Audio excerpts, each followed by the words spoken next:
Wilmington, Delaware. In 2018, there was a strange event that occurred at Rodney Square, and you are about to find out.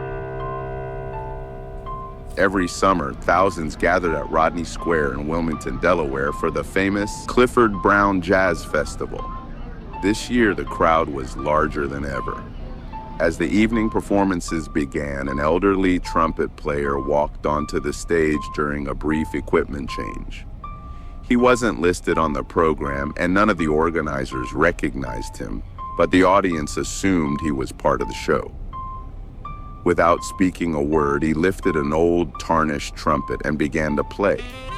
The music was beautiful, yet strangely unsettling. Conversation stopped. People stood motionless. Several audience members later claimed the melody sounded familiar, even though they had never heard it before.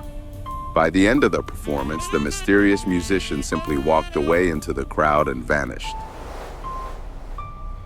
The next morning, festival staff reviewed the security footage, hoping to identify the performer. What they discovered left them horrified. Every camera showed the stage, the audience, and the instruments, but the trumpet player appeared nowhere in the recordings. Witnesses insisted they had seen him clearly, yet there was no visual evidence he had ever been there.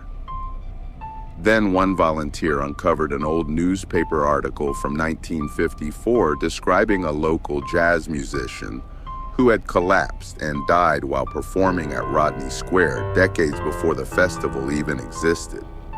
Attached to the article was a faded photograph. The man in the picture was identical to the performer from the previous night. Even stranger, several attendees reported hearing faint trumpet music outside their windows after midnight for weeks afterward. Whenever they looked outside, the street was empty, but the melody continued playing somewhere in the darkness. If you are ever in Delaware, in the Rodney Square area, listen closely and you might hear the mellow music of an old-time trumpet player.